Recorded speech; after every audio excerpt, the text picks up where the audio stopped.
बिस्मिल्लाहिर्रहमानिर्रहीम। आपकी आमद का बहुत शुक्रिया। सबसे पहले तो मैं आपके तवज्जुह से पूरी कौम को चेयरमैन पीटीआई के अपील के हवाले से अपडेट करना चाहूँगा। तोशाखाना केस में आज अपील की समाअत हुई। डिवीज़न बेंच ने chief justice Islamabad high court की सरबराही में समाअत की। हमने और खान साहब की जो तोशाखाना में लीगल टीम है, जिसमें ख्वाजा आरिफ साहब हैं और आज अपील में सरदार लतीफ़ कोसा साहब भी तशरीफ़ लाए थे, बाबर अवान साहब भी थे, गुजारिशात की और अदालत से इल्तिजा की कि खान साहब की जो सेंटेंस हैं वो 426 ज़ब्त फौजदारी के तहत सस्पेंड की जाए। अदालत ने जो है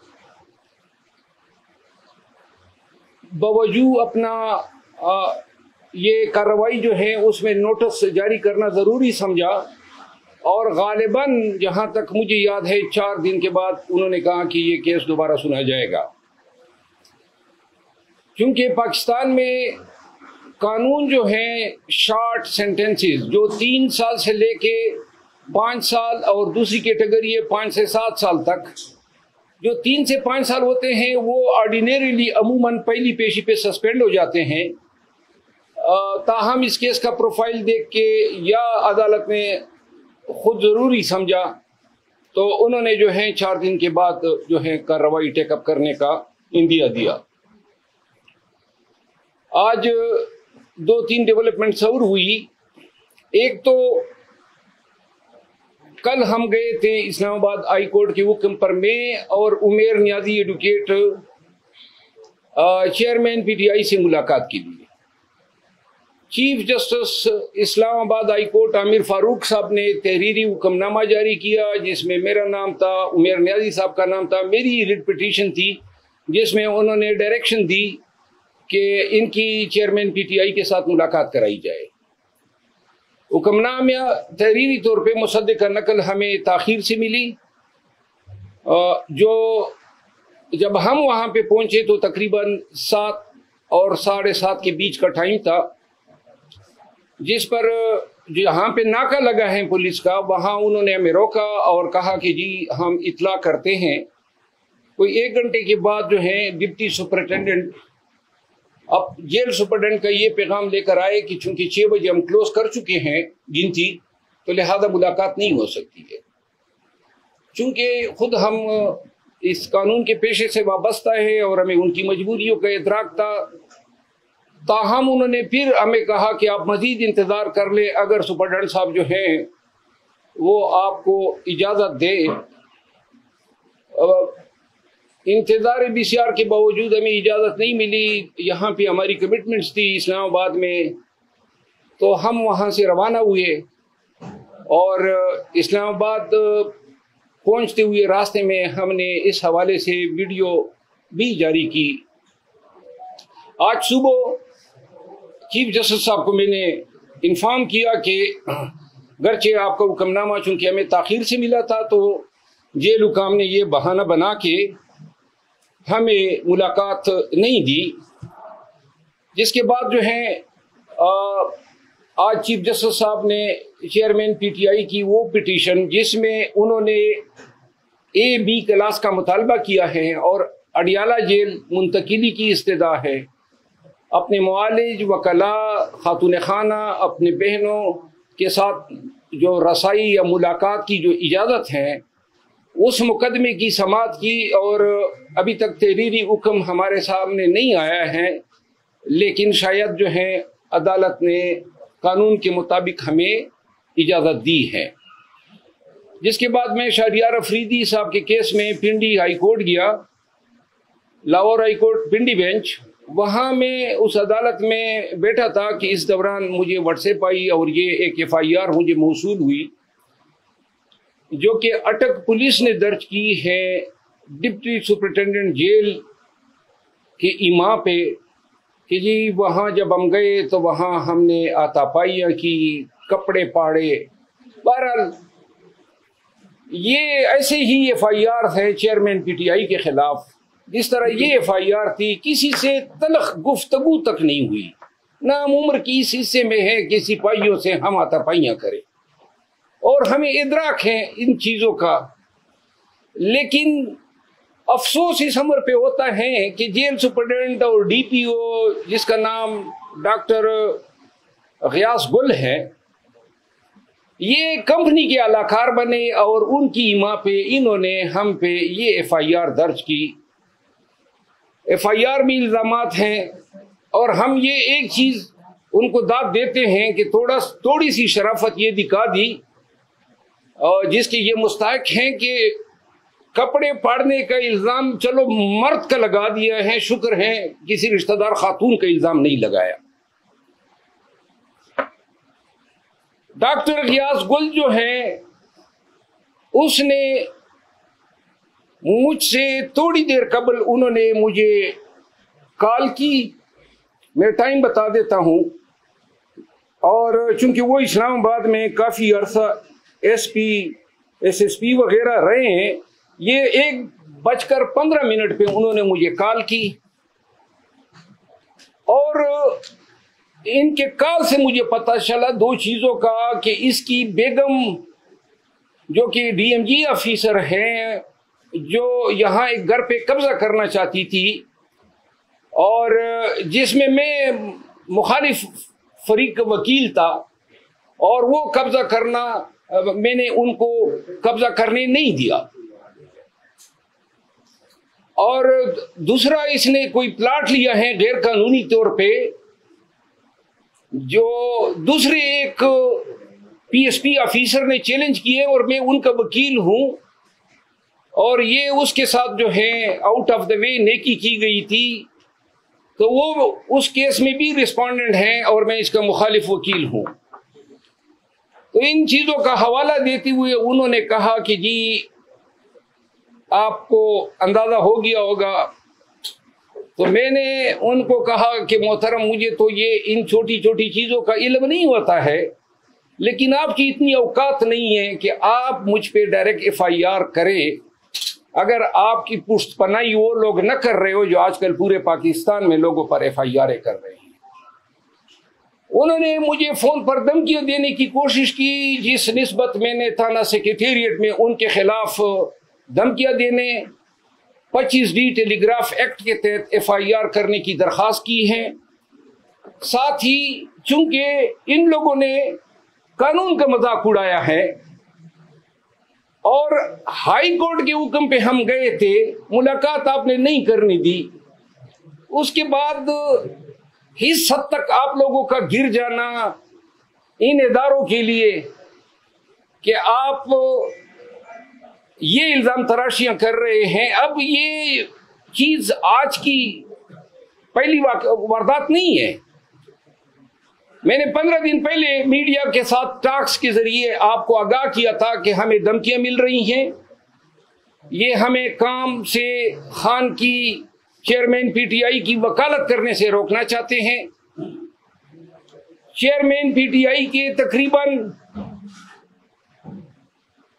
30 के लगभग मुकदमात में मैं उनका वकील हूं, और ये ऐसे करतूतों के जरिए चेयरमैन PTI को और उनकी लीगल रिप्रेजेंटेशन से महरूम करना चाहते हैं। क्या जरूरत पड़ी है उनको ऐसे हरकतें करने की? क्या सुप्रीम कोर्ट ऑफ पाकिस्तान का एक वकील आपकी इस 506 के मुकदमे से डर जाएगा? क्या आप ऐसे हरकतें करके अदलिया को, पाकिस्तान भर के बार एसोसिएशंस को क्या पैगाम देना चाहते हैं? हम वकालत करते हैं कानून के दायरे में रहते हुए, जो कानून ने हमें हक दिया है मुल्जिमान को या इंडिविजुअल्स को रिप्रेजेंट करने का। अगर ये तरीके आप अपनाएंगे तो ये उस कानून से भी मुतसादम है और पूरे पाकिस्तान के वकला के हकूक को सलब करने की कोशिश है। यहां मैं आपकी तवज्जुह से एक दफा फिर बताना चाहता हूं कि 1000 FIR कर लें और दरोगोई की पहाड़ खड़े कर दे, जितने पर्चे कर सकते हो कर लो, जितनी धमकियां दे सकते हो दे लो, जितना आप कर सकते हैं करें। अगर पाकिस्तानी कौम और पाकिस्तान के वकला को डराने का ख्याल है आपके ज़हन में, तो हम आपके डर को जूते के नोक पे रखते हैं और इंशाअल्लाह हम अदालतों से, बिलखसूस सुप्रीम कोर्ट ऑफ पाकिस्तान से और सुप्रीम कोर्ट ऑफ पाकिस्तान के तमाम मुअज़्ज़ज़ जज साहिबान से मैं मुल्तमिस हूं कि आपके सामने पाकिस्तान में यह सब कुछ हो रहा है।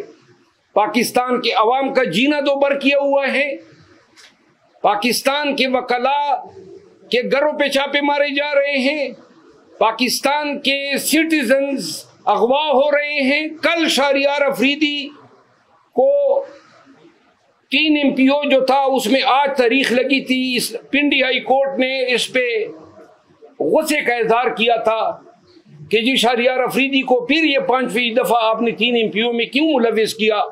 आज अदालत में DC रावलपिंडी ने बताया कि जी वो हुक्मनामा मैंने वापस ले लिया। एक ऐसे हुक्मनामा जिनको ये कोर्ट में डिफेंड नहीं कर सकते हैं।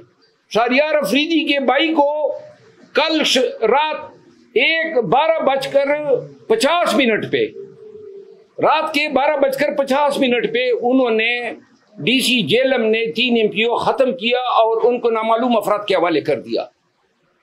शहरियार अफरीदी का 3 MPO कल इन्होंने खत्म किया। आज पता चला DC इस्लामाबाद, जिसका पहले 3 MPO का लदम हो चुका है, उसने ये 7वीं दफा 3 MPO शहरियार अफरीदी पे लगा दी। तमाम जज साहिबान देखें, क्या पाकिस्तान इसलिए बना था? ये मुल्क है, ये आपका आईन है, ये बुनियादी हकूक है। क्या इस तरह होता है मुहज़्ज़ब मुआशरों में अपने शहरियों के साथ? और ये लामतनाई सिलसिला कब रुकेगा? अदालतें हमें छोड़ रही हैं, अदालतों से इस्तदा है ना कि छोड़ते हुए साथ में ये भी काम करें कि आइंदा कोई इनको गिरफ्तार न करें। जिस तरह आज मैं दाद देता हूं ऑनरेबल जस्टिस अनवारुल हक बनू साहब की, उन्होंने आज हुक्मनामा किया कि पंजाब भर में कहीं पर शहरियार अफरीदी को अगर गिरफ्तार करेंगे 3 MPO में तो पहले हाई कोर्ट से इजाजत लेंगे। मैं यहां पे सताइश करूंगा chief justice Peshawar high court Ibrahim Khan साहब के उस फैसले के, जब मेरे साथ रंगेज खान MPA गया हुआ था, असद कैसर साहब, और इन्होंने कोर्ट के प्रेमिसेस से अगवा किया, तो उन्होंने कहा कि मैं मुलाजिमत से इस्तीफा दे दूंगा अगर रंगेज को पेश नहीं किया आधे घंटे के अंदर, और साथ में यह हुक्म दिया कि जब तक आपके मुकदमा फैसले नहीं होंगे कोई आपको गिरफ्तार नहीं करेगा। मैंने शहरियार अफरीदी का किस्सा सुनाया, घर घर ये कहानी है। PTI के तमाम क़यादत के साथ ऐसा हो रहा है।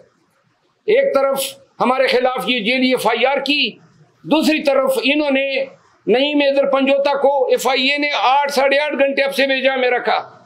आज ख्वाजा हारिस साहब जो हैं वो जा रहे हैं, 50 साल हो गए हैं ख्वाजा हारिस साहब को वकालत करते हुए तकरीबन। आज वो जा रहे हैं कि जनाब एक ऐसी इंक्वायरी में कि जिसमें इल्जाम ये था कि मुअज़्ज़ज़ जज साहब जो हैं उन्होंने अपने टाइमलाइन पे 2014 से इमरान खान के खिलाफ पोस्ट लगाई हुई हैं, वीडियोस हैं, मिमिक्री है। अब इसका इलाज तो यही था कि इसकी तहकीक होती। अगर ये झूठ थे, PTI ने इसको मिलाइन किया, गलत अपनी तरफ से पोस्टें बना दी, तो इसकी तफ्तीश करते, फेसबुक से पूछते, 90 दिन का टाइम होता है कि जनाब ये इसने लगाई दी या नहीं, क्योंकि इसने डिलीट करके अपना प्रोफाइल लॉक कर दिया है। 100% इसके टाइमलाइन पे इसके पोस्टें। Chief justice Islamabad high court ने अपने हुक्मनामे में इस इंक्वायरी का ऑर्डर किया है और इस हुक्मनामे की आड़ लेके FIA चेयरमैन PTI के वकला को हरासा कर रही है। आज chief justice Islamabad high court को मैंने बताया कि आपके हुक्म की आड़ लिया जा रहा है। इस पूरे अमल की मैं शदीद मजम्मत करता हूं। यानी कि एक शख्स गुनाह भी करे, गलत काम करे, और आप सिर्फ ये हक नहीं रखते हैं कि जनाब आपने अपने टाइमलाइन पे उस शख्स की तस्वीर मिमिक्री और वीडियो लगाई है जिसके मुकदमे में आप बतौर मुंसिफ बैठे हुए हैं। ये कहाँ का कानून है कि इल्जाम दहिंदा को आप कहते हैं कि जी आपने इल्जाम क्यों लगाया? इल्जाम लगाया था, इल्जाम दुरुस्त था, एक दफा फिर लगा रहे हैं, एक दफा फिर कैमरे के सामने पूरे मुल्क को बता रहे हैं कि वो इन्होंने लगाई थी, इसी का टाइमलाइन था, और साबित कर दें कि हमारा ये इल्जाम गलत है, हम हर सजा भुगतने को तैयार हैं। लेकिन आप तहकीक की भी इजाजत नहीं दे रहे हैं, सच तक पहुंचने की परमिशन नहीं है। FIR फेसबुक से पूछ नहीं रहे हैं, उनसे क्यों नहीं पूछते हैं कि आप बताएं ना, आपने अपना अकाउंट से ये आपने डिलीट किए, आपने अकाउंट लॉक कर दिया, आपने अभी तक उनका बयान ही नहीं लिया है, और जो कह रहे हैं कि हजरत ये कर रहे हैं आप उनके पीछे पड़ गए। इस फिस्तायत की इजाजत नहीं दी जा सकती है। आखिर में चेयरमैन PTI के जो केसेस हैं, इस हवाले से इंशाल्लाह 1-2 दिन के अंदर हम मुकम्मल एक स्ट्रेटेजी बना रहे हैं। जो ही हमारी मुलाकात होती, आज मैंने ये जो जेली केस था जो बनाया है, ये गयास गुल ने लोगों की ईमा पे, उसमें मैंने प्री अरेस्ट बेल करा लिए इस्लामाबाद हाई कोर्ट से। हम चाहते हैं कि ये मुकदमा हम पे साबित करें, लेकिन अगर साबित नहीं कर सके तो जिसने FIR दी है और जिसकी मर्जी थी हुई है, वो फिर मिलिशियस प्रोसिक्यूशन के केसेस के लिए भी तैयार हो जाएं। मैं आप सबका बहुत मशकूर हूं कि आप इस गर्मी में मेरे दफ्तर तशरीफ लाएं। Thank you so much. अगर कोई सवाल हो तो मैं हाजिर हूँ। बाबा साहब, आज डबल बेंच में भी कार्रवाई थी नौशाखाना केस के हवाले से, उस हवाले से थोड़ा बताइएगा कि क्यों इतना डिले कर दिया गया? देखिए, PTI के साथ और चेयरमैन PTI के साथ इंसाफ नहीं हो रहा है, और इंसाफ पूरे मुल्क में नहीं हो रहा है। इंसाफ के तमाम इदारे जो हैं, जब इंसाफ की जरूरत पाकिस्तानियों को पड़ी तो जनाब अली एक दूसरे की तरफ देख रहे हैं, तमाशा कर रहे हैं, कोई इसके आगे बंद बांधने वाला नहीं है। और अब पूरे पाकिस्तान के वकला को मैं पैगाम देना चाहता हूं कि या तो हमने तारीख के उस सिमत पे खड़ा होना है जहां पे वकला हमेशा से जुल्म और जबर के खिलाफ सीसा पिलाई हुई दीवार बनी है, या फिर हमने ये आने वाले अखलाफ को बताना है कि आपके असलाफ वो थे जो डर के मारे कोने खतरों में छुप गए।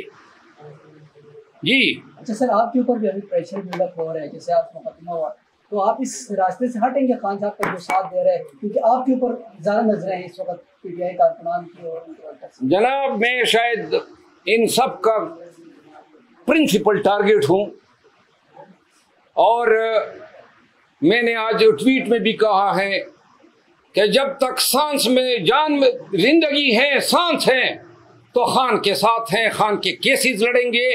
बेशक ये सांस अगर ये लोग छीन सकते हैं, छीन लें, तो फिर शायद हमारा बस ना चले। Thank you so much.